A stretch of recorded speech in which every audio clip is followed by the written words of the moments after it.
Hi everyone, this is Dr. McClellan. Today I'll be covering Athenaze Chapter 7, which hopefully you'll have a chance to look at carefully over the weekend. And this chapter is quite a lot that's going to happen all at once. But hopefully with this lecture we'll be able to simplify some of these new concepts down to a couple key things that you need to know.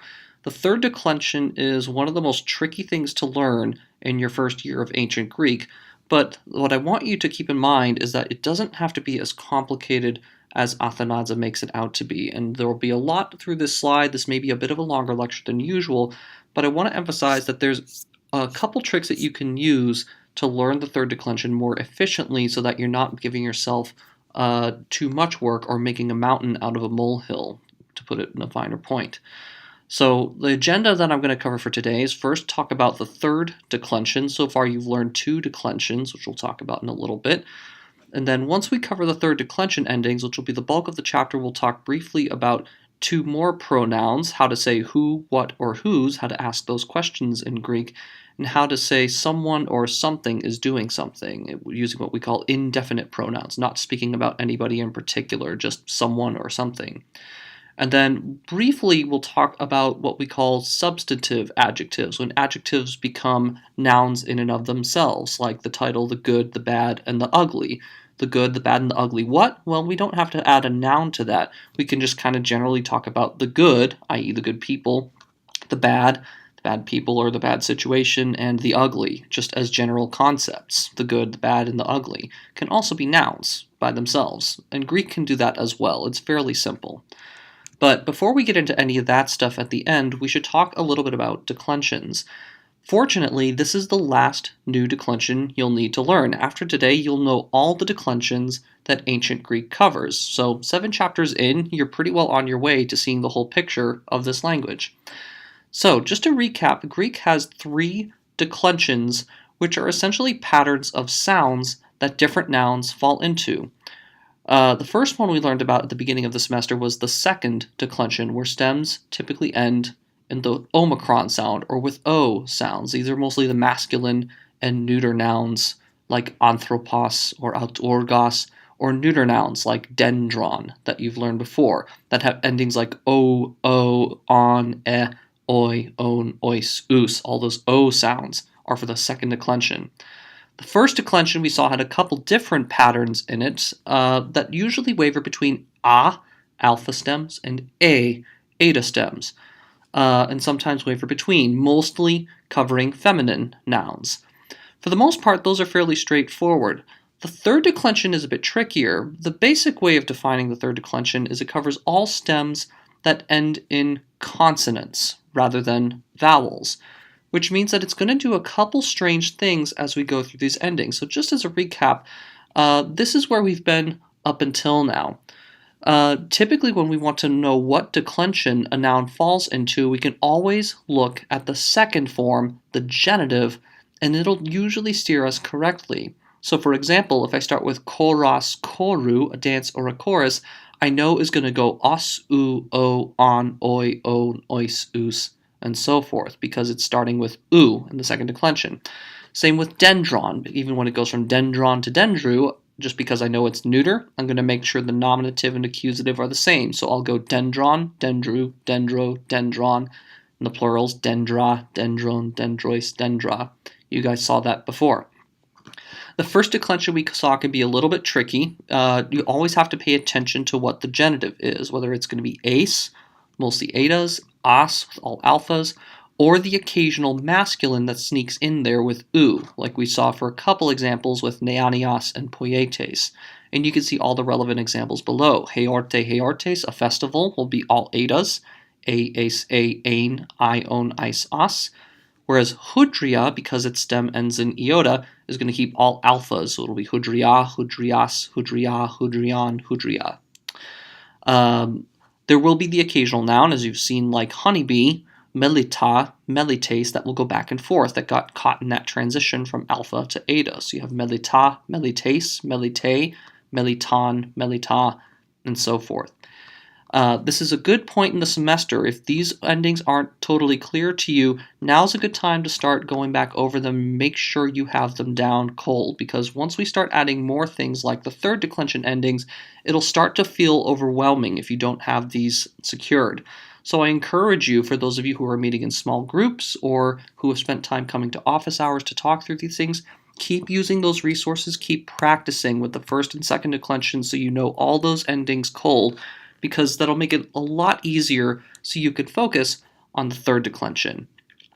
So I'm going to leave this slide up and talk about this for a minute, because what I'd like you to do right now, if you're watching this and listening, is to take out your notebook, take out your pen, and copy this chart down exactly as you see it here. This is a little bit different from how Athenaze presents it. But the third declension always follows the pattern that you see here. Now let me walk through some of this.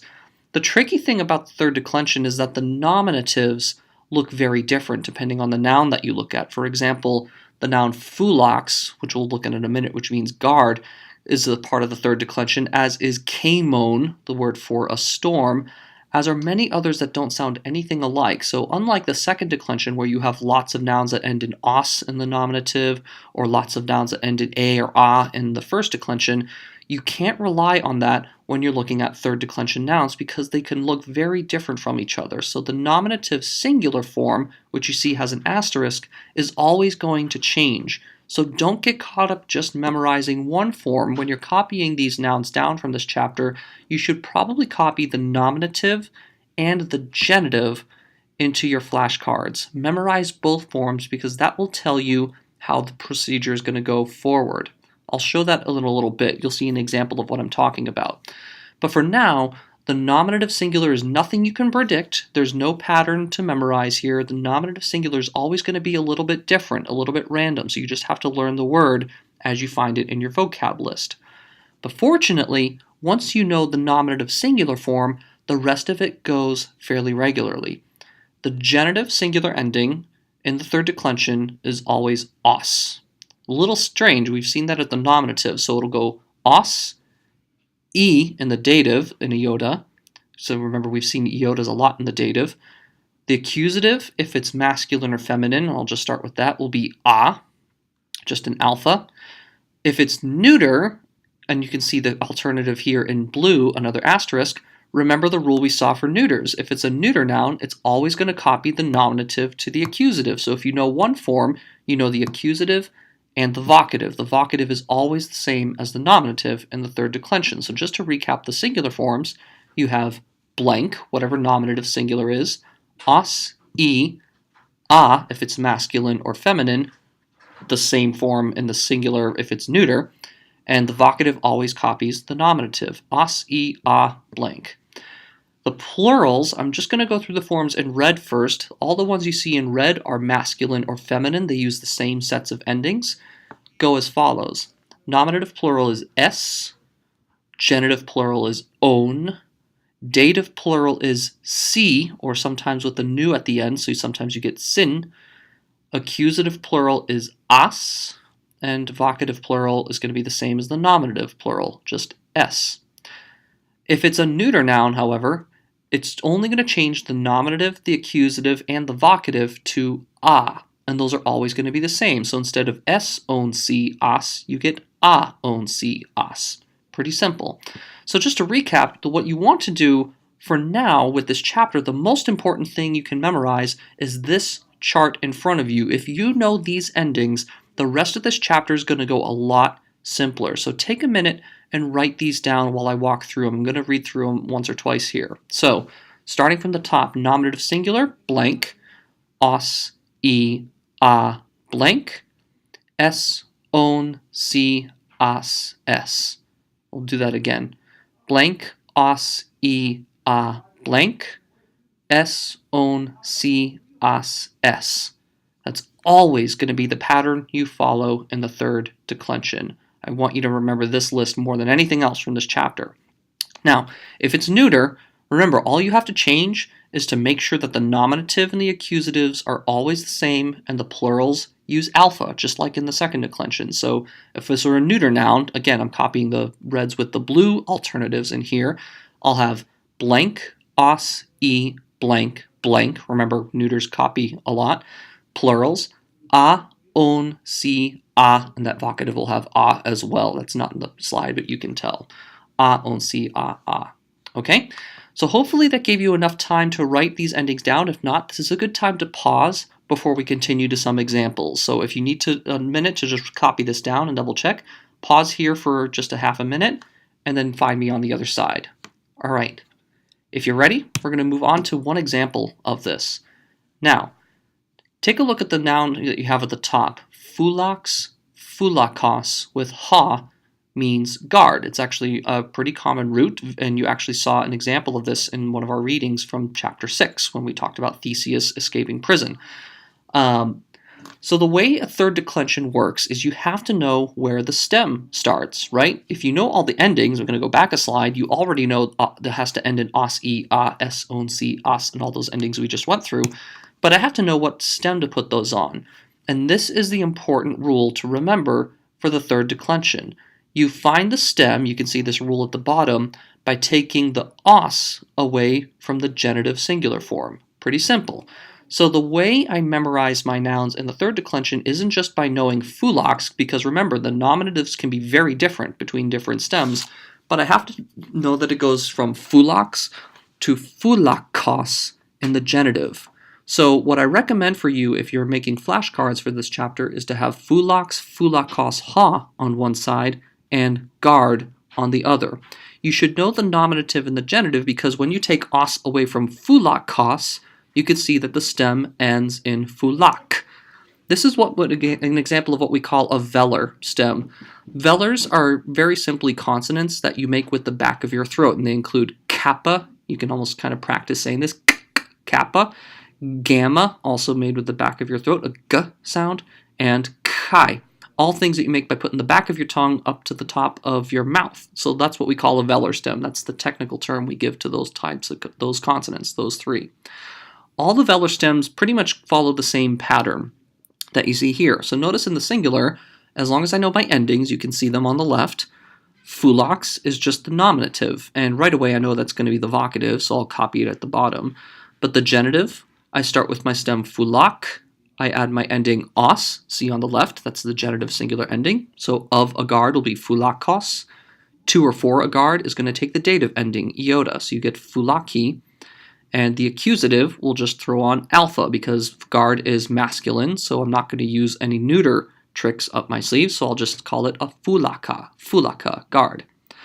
The plurals, still following the endings you can see on the left. So you can see the plurals, s, on, si, as, s, on the left side under endings. I'm going to copy those endings on the stem in the plural column on the right with guard. So I'll start with my stem phulak and add s, and I have guards in the nominative plural, phulakes, guards. Phulakon for the genitive plural. Again, see I've copied the ending on over to the ending of the stem phulak, phulakon, of the guards. And then I get to something a little bit strange. In the dative plural, and this is going to be a box you want to think about for the third declension, something tricky's happened. What I end up with is the stem phulak running into that ending c. Now, if you look at the form on the bottom, phulak plus c, pronounce those together, and you're going to hear something change. Phulaksi, phulaksi, phulaksi. Well, you already have a consonant in Greek that makes the sound ks. That's xi. So instead of writing out kappa, sigma, iota, which would take more time, the Greeks simply replaced those two with xi. So you can kind of see pretty intuitively how you go from phulaksi in 3 letters to just simply phulaksi, the form you get in the box in the dative plural. So this is something that's going to happen a lot in the third declension. That C ending is going to run into a few simple changes when it runs into different stems, but most of them make pretty good sense. So this is one example where you can kind of see how it goes from kappa and sigma to just making a xi. You already have a consonant that makes that sound, and there's nothing more to it. So you have phulaksi, and the rest of it is simple, phulakas and phulakes. And that's it. So this is like I was saying before, as long as you know the endings pattern that you have on the left side of the screen with blank, os, e, a, blank, s, on, si, as, s, you just have to find the stem phulak and tack on the endings where you can. Fulax, fulakos, fulaki, fulaka, fulax. That's the singular side on the left. And now the plurals. Fulakes, fulakon, fulaxi, fulakas, fulakes. That's it. That's all you need to know when you're dealing with the third declension. Let me give you another example with a different type of a velar stem. Another noun that you get in this chapter, one of your vocabs words, is aikes, aigos, either ha or hey. You can be masculine or feminine, meaning a goat. That's the word for a goat, aikes, aigos. Now remember, when you're dealing with a third declension noun, the first thing you have to do is find the stem, and you always go to the genitive to find it. Remember, the nominative singular can be random. It can find a different form. So here, I'm going to go to aigos, take away the os, and I'm left with what you see in blue at the top. Aig is my stem. Well, that ends with a velar consonant. Gamma is also made with the back of the throat. So once I have that stem, it's going to do the same thing as you just saw with fulax. So I'll start with aikes in the nominative singular. That's a goat if it's my subject. It's going to be the same in the vocative below. And then I start going through my patterns of the third declension. Aig-os is the genitive. Aigi, to or for the goat, is the dative. Aiga is the accusative. And aikes, that's it. That's the singular pattern, just copying the endings over to the stem. Now we're going to do the plurals on the right side. Remember, let's take a quick look at the endings on the left. S, on, si, as, s. Now take a look at the stem on the right. And it's just a matter of plugging them in the right square. The nominative plural, I guess, the goats. I gone, genitive plural, of the goats. And aigsi, right? You can almost hear the change. Aigsi becomes aixi, to or for the goats. And you can kind of hear how gamma and sigma creates ks as a sound. And it'll be the same anytime you hear any kind of velar stem. Kappa, gamma, chi, when it runs into sigma, makes a ks sound. So it'll change the consonant to a xi. It's pretty simple. So that's to or for the goats in the dative plural. And then accusative, aigas, if I hit a bunch of goats. And then finally, if I'm talking to a bunch of goats, then I'll say, oh, I guess, oh, goats. And that's all there is to it when you're dealing with these basic stems. That's the velar stem system. Now, as you can tell, most of the third declension is going to follow this basic pattern. You just have to know the endings. A couple other nouns are going to form with what we call the dental stem system. These are consonants that are formed with your teeth. These include delta, so you can practice saying delta or d as a sound. Your teeth come together. You put your tongue to your teeth. D, d, d. Tau, again, formed with your teeth. And theta, you can hear the tongue touching the tip of your teeth. Theta, that's also a dental consonant. So delta, tau, and theta, when they run into these endings, are going to do much the same thing. You'll notice that not much has changed with pais, paidos. This is our word for child that we've seen before. So starting again with pais, paidos, I find my stem by taking os away from the genitive, paid, and I find that that's how my stem ends. Paid ends in a delta, and I just tack on my endings to that stem. So let's go through the singulars real quick. Pais, paidos, paidi, paida, pais. Basic endings. I just copied os, e, a, all to the same endings. I'm not using any neuter forms because a child is either masculine or feminine in Greek. The plurals are all pretty regular. Paides, paidon, and I'll jump down to the accusative paidos and paides. But notice that something's happened in the dative plural. Instead of paidsi, I just get paisi. This is illustrating a really important rule I want you to remember, and I'm going to repeat this in class as well. When sigma, the letter sigma, the S sound, runs into any dentals, delta, tau, theta, whatever it happens to be, sigma wins. Sigma loves to beat up dentals. I want you to write that rule down. Sigma beats up dentals. Always. Sigma is a little bit stronger as a consonant than some of these other ones that are formed with your teeth. So when sigma runs into the stem of delta at the end of pied, instead of having piedsi, you just get paisi in the dative plural. Everything else in this chart is exactly like you saw with aikes and fulax in the velar stem system. You just tack on the endings from that chart onto the stem. All you really have to pay attention to here is what happens when delta runs into sigma in the dative plural. That's the only part of this chart that's different from what you saw before. So just remember that sigma beats up dentals, and you're all set. That's how the dental stem system works.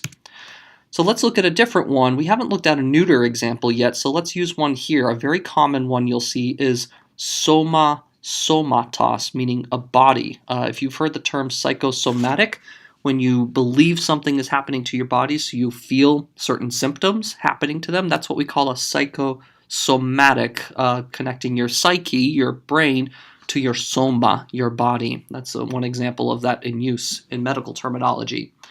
Soma is a neuter noun in ancient Greek, so already you know that the nominatives, accusatives, and vocatives will always copy each other in the singular and the plural. So right away, once you know that the nominative is soma, you could already fill in 3 of the boxes on the left side of the chart. The nominative, accusative, and vocative of this noun are all soma, the body. Pretty simple. And once you go to the genitive, somatos, once you take away os from the genitive singular, you have your stem somat, the form that you have in blue. And for the most part, all of this is pretty simple. All you have to do is take the stem somat and add os, e. Remember, the accusative copies the nominative here because this is a neuter noun, so I don't have to worry about that in the singular. So I'm left with soma, somatos, somati, soma, soma. So that's pretty simple. That's my singular. Let's go to the plurals. Because this is a neuter noun, remember, this is neuter, not masculine or feminine, I'll use somata as my alternative in the nominative plural, bodies, somata. That's going to copy down in the accusative and the vocative. So again, 3 of your boxes are already filled out, and then I just have to fill in the last 2. The genitive plural, somaton, pretty simple, and as long as you remember the rule, sigma beats up dentals. Instead of somatsi, you just get somasi. Sigma beats up that tau. That's it. That's all there is to dental stems. It's really all about the dative plural. So, if you need to go back over this, take a minute to do so before I go on to the other stems from this chapter.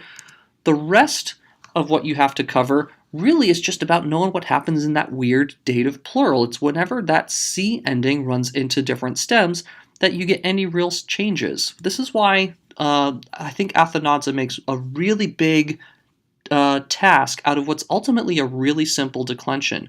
As long as you have that ending chart memorized on the left, everything else here pretty much makes intuitive sense. So take, for example, one noun that they give you in Chapter 7, klopos, a thief.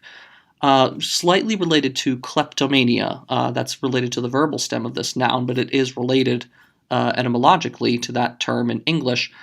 Labial stems are stems that are formed with labial consonants. These are consonants that are formed with your lips. So b, eta, I, and phi. You can hear if you practice saying each of those, beta, pi, theta, you'll hear your lips come together to form those sounds.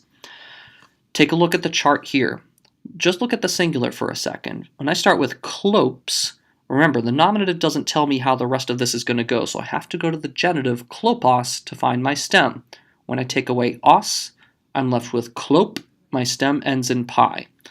Nothing really changes here. I just have to remember my endings. This is a masculine noun thief, so I'll go klopes, klopos, klopi in the dative, klopa in the accusative, and I'm just going to copy klopes in the vocative. Pretty simple, right? Remember just the endings chart on the right, and you're good to go.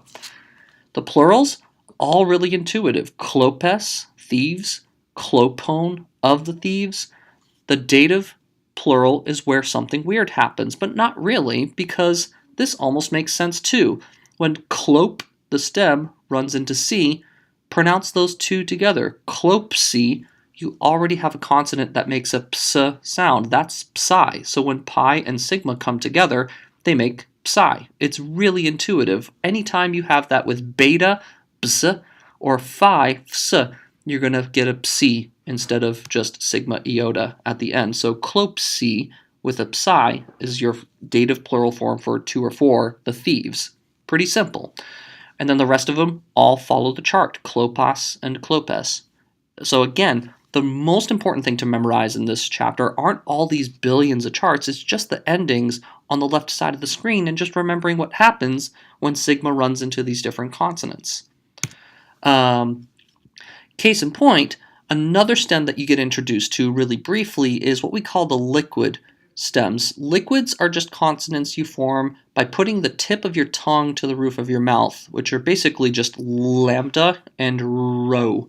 So l and r as sounds. You can feel the tip of your tongue going up to the top of your mouth to make those sounds. Basically follows the same pattern as all the other ones. So we'll take a noun here. Rhetor, rhetoros is a speaker, or as it's closer to in English, an orator. You can hear how that came from that same term in Greek. Rhetor, orator.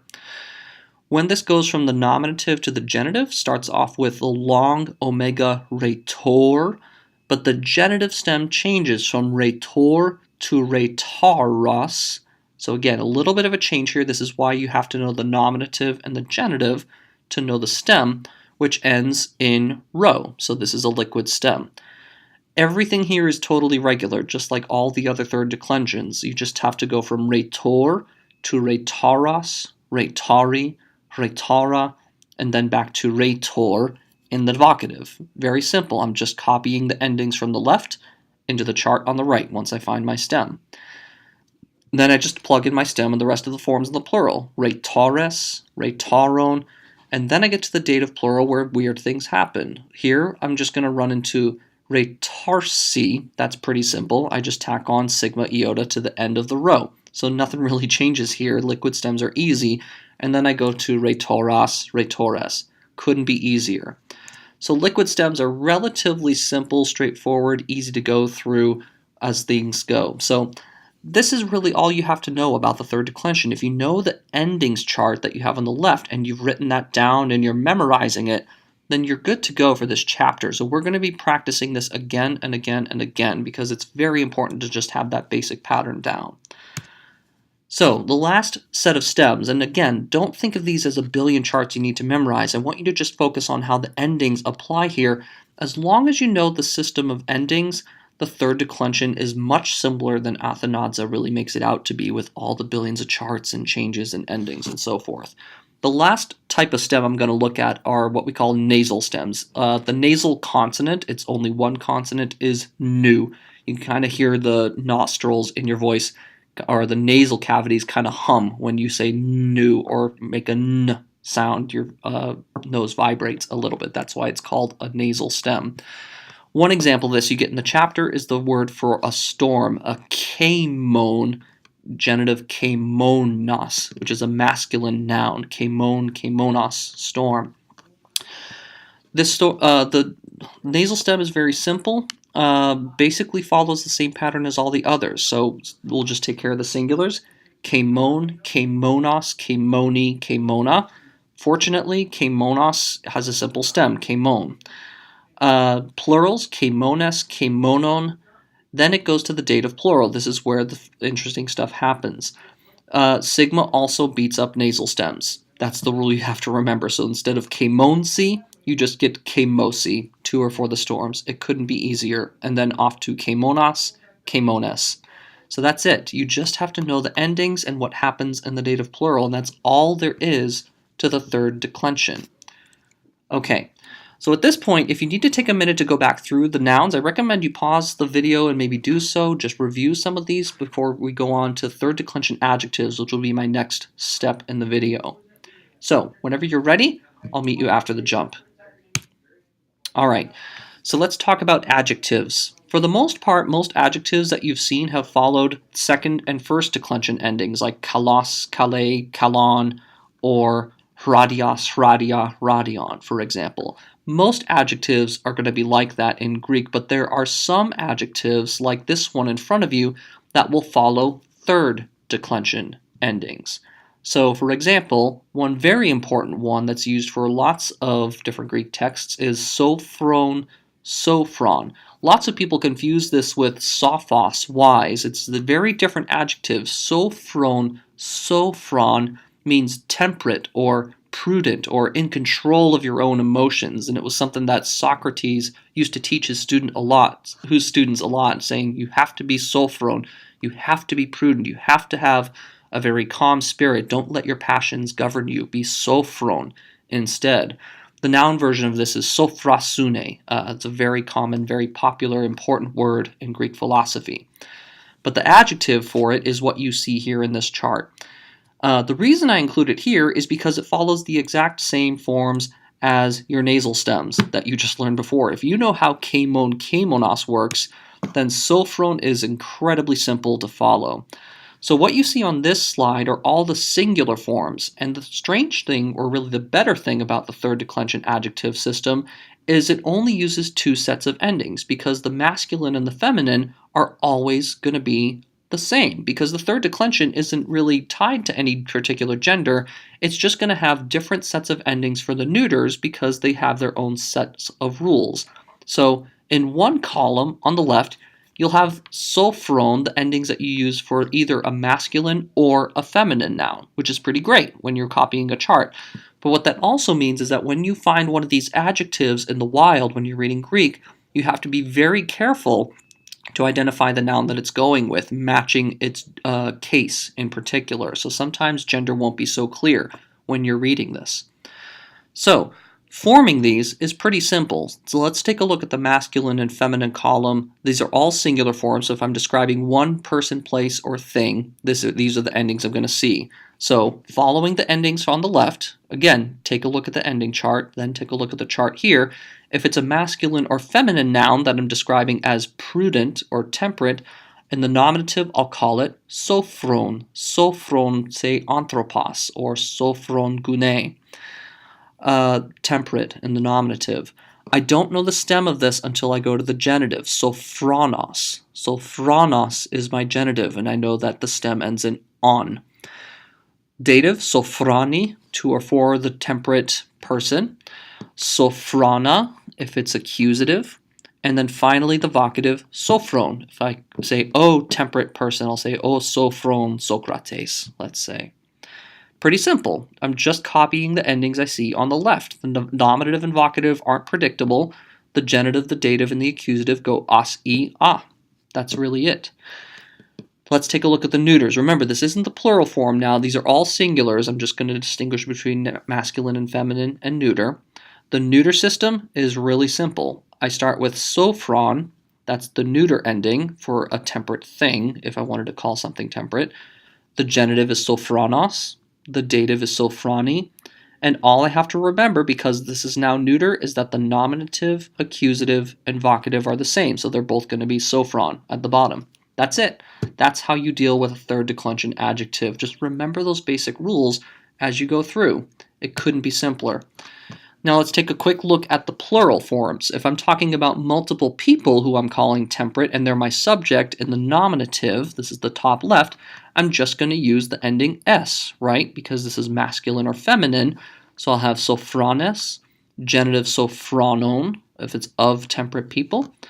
2 or 4 temperate people, remember, sigma doesn't like nu, it beats it up, so I get sophrasi instead of sophronsi, accusative sophronos, and vocative sophrones. That's exactly all the endings I see on the left. S, on, si, as, s. Notice it copy down here. S, on, si, as, s. Sophrones, sophronon, sophrasi, sophrana, sophrones. I know I'm going a little bit fast there. It's just copying the ending pattern that you see on the left. That's the most important thing to remember here.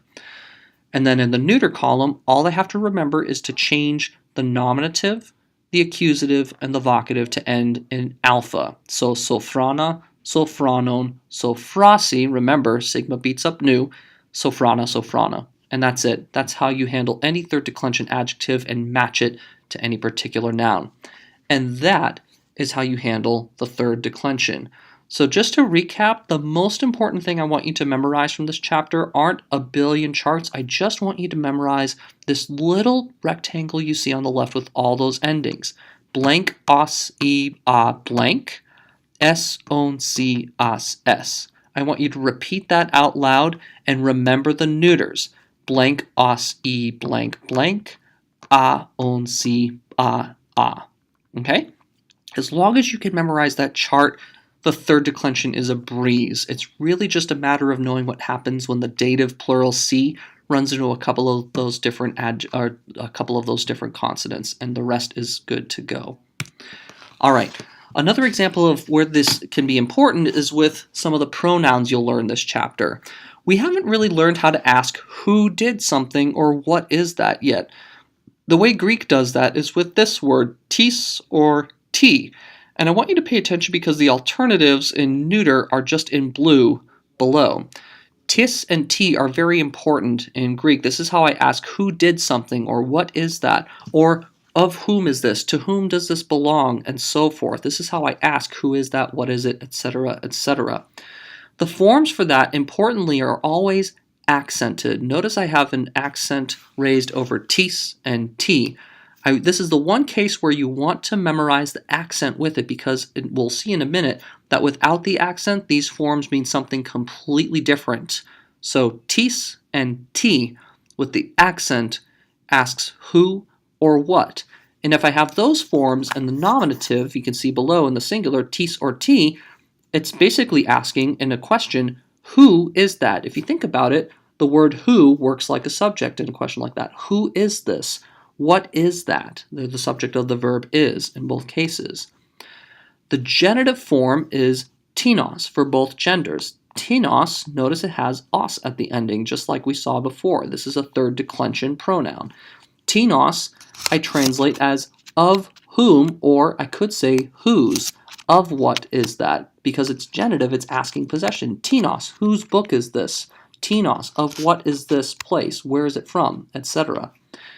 Tini, its dative form, and I can tell it's dative because it's taking the stem tin with the iota at the end, means to whom is this? To whom should I send this? For whom is this gift? Tini, to whom should I give it? And then finally, the accusative forms, remember, the neuter is going to copy down ti, so that's easy, what? Or tina, I usually want to translate that as whom, like whom did you see yesterday, or whom did I hit just now, for example. So that's pretty straightforward. The plurals just follow the charts of endings that you learned before.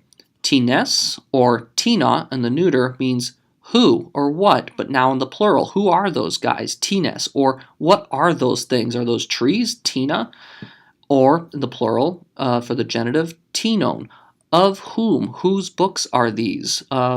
Which people do these belong to? Tinon. Of whom or whose? If I'm giving something to people and I'm asking to whom do they belong, for whom are these gifts, for example, I'd say TC. Remember, sigma beats up nu, so instead of teensy, I get TC. To whom is this going? For whom are these gifts? And then finally, tinas, or tina, if it's neuter. Whom did I see yesterday? All those people. This is now plural. Or what things did I see? Tina. Pretty simple. That's how I ask questions in Greek, and you can kind of follow the rough translations on the right side. On the other hand, if those words don't have an accent, if I just have tis or ti, notice I pronounce them a little bit differently than tis or ti with the accent over the iota. Tis or ti is very different. It doesn't ask a question, but instead is an indefinite pronoun that means either someone, if it's masculine or feminine, or something in the neuter. So tis in the nominative, or ti, just means someone did this, or something is doing this, depending on the gender that I'm following. Tinos, notice the accent goes at the end on the last syllable rather than tinos, which was asking a question. Tinos means of someone.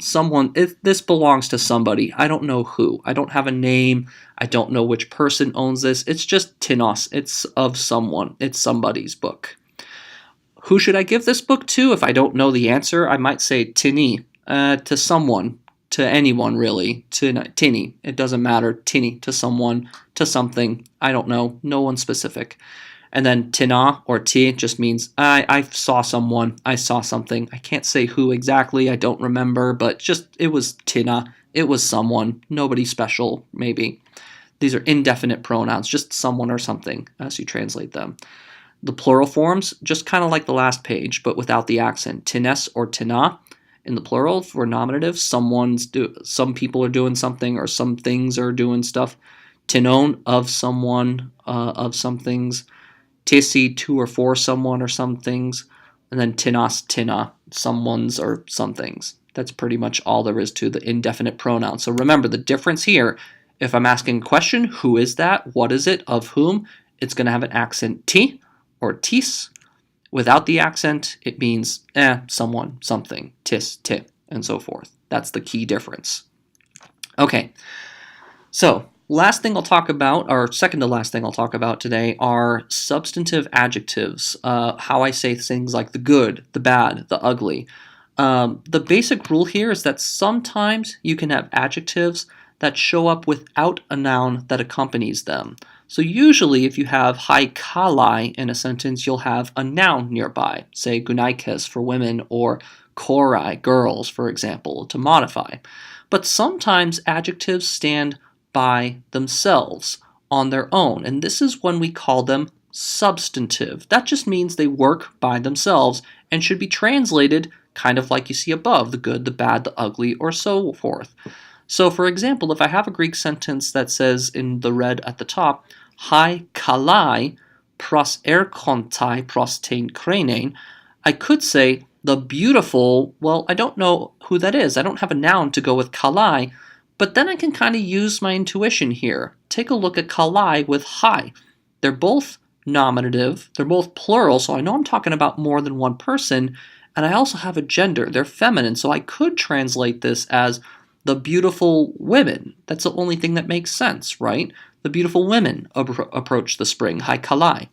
Or I could just say the beautiful ones approach the spring. I could just say something very general like that. But sometimes you can use your intuition to narrow it down to a particular gender in Greek. On the other hand, if you could have a neuter example, ente hado, this is the second sentence, Paula kaidena paskomen. So on the road, that's the first part, ente hado, many and terrible something we suffer. We suffer blank. So take a look at Paula and Dana. Just by looking at those forms, I know they're probably neuter, plural, and probably accusative. But the important thing is that they're neuter, so I could probably just imply that they're many and terrible, not people. We're not suffering people here. It can't be because it's neuter. So probably just many and terrible things is probably the best way to translate neuter plurals. And this is pretty common. So I could just say we suffer many terrible things or many and terrible things and tejado on the road. That's pretty intuitive. So most of the time, that's how substantive adjectives work. You can kind of imply a gender, men, women, or things, to whatever adjective that you're looking at, or in the singular, man, woman, or thing. Sometimes they can take on a bit of a technical meaning, though. So for example, the term hoi polloi very literally means the many, and you can see that it's masculine, nominative, plural, so I could say many men, or the many. But over time, hoi polloi was used so often in legal texts that it comes to mean, very technically, the many as in the people, or more significantly, in Athenian legal texts, hoi polloi can sometimes mean the majority, i.e. the many who voted on something as opposed to the few, the people who had fewer numbers. So sometimes substantive adjectives can take on a special meaning that way. Same thing with ta aleithe. We'll learn about this a bit later. This happens to be a neuter plural form, which literally means the true something, the things, it's neuter plural, but it also means the truth. So for example, you will often see, if you ever get to read Plato with me in one of these semesters, you'll see a phrase like ta aleithe legeso Socrates. You say true things, Socrates, or we might really smooth that out to say, you say the truth, Socrates. Ta aleithe leges. So, that's really all there is to it for substantive adjectives. When we run into ones that have special meanings like hoi polloi and ta aleithe, either I or your book will point those special meanings out to you. But for now, just keep in mind that sometimes you'll have ones that can be substantive and you just kind of have to look at the gender to see how you'd translate it best. And usually it'll be pretty intuitive when you run across it. Alright, the last thing we'll talk about today are reflexive pronouns, which are basically, like the name implies, reflexive or reflect back on the noun itself. So for example, the word myself, if I want to say I'm doing something to myself, I see myself in the mirror, occasionally I'll want to use a reflexive form for that in the sentence. So for example, on the left side, myself will be formed by using the personal pronoun emme, me, with autos, aute, auton, forms you've already seen before. So in the masculine form, I'll see emautu, of myself, maybe of me, something that belongs to myself, emauto, to or for myself, and emauton, myself, in the accusative.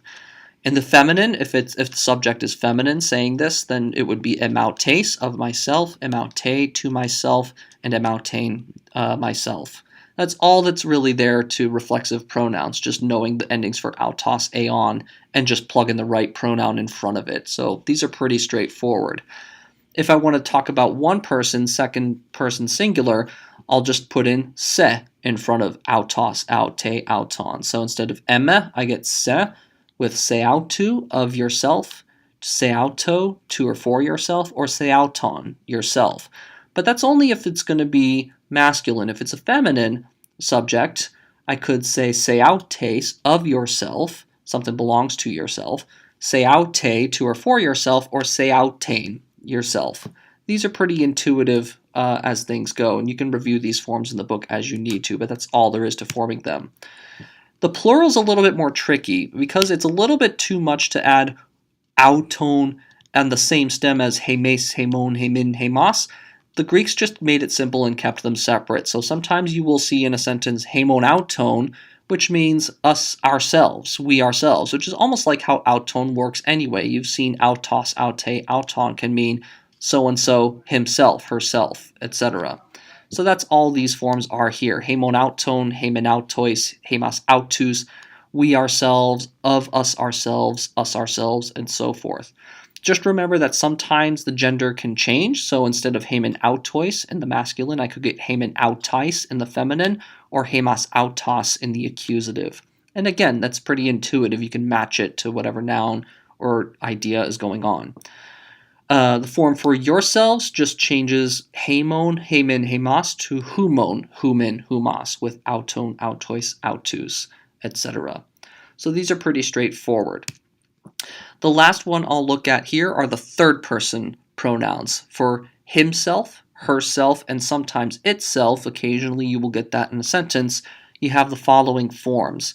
So if it's himself, if he sees himself in a sentence or he gets something belonging to himself, the forms will be he, the third person pronoun. It was originally in Greek with autos, aute, auton. That's how you form the stem. So in masculine, it'll be heautu, heauto, heauton, of himself, to or for himself, and himself. In feminine, if it's a female subject, herself, heautes, of herself, heaute, to or for herself, and heautein, herself. And then in the neuter, it'll be heautu, heauto, and in the accusative, it'll be heauta. This is a little bit different from the masculine. The plurals, very simple. Heauton is always the genitive plural, of themselves. Heautois or heautais in the feminine, to or for themselves. And the accusatives, heautus, heautas, and in the neuter, heauta. Remember, alphas are always at the end of those neuters. We'll see plenty of examples of these used in sentences, and these will be pretty easy, but just remember that these forms are just reflecting back on the subject of the verb. You hit yourself, you get something of yourself, etc. All right, so for this week, for our plan for Monday, I want you guys to prepare reading 7 alpha and work your way through exercises 7 gamma and 7 delta, just the odds. Don't worry about 7 epsilon and zeta. We'll pick up with those a bit later, but just work on 7 gamma and delta odds. And don't forget that you have a quiz for your vocabulary in Chapter 6 coming up on Monday. So that'll be coming up a little bit later. So I'll see you guys on Monday. Have a great weekend and take care in the meantime.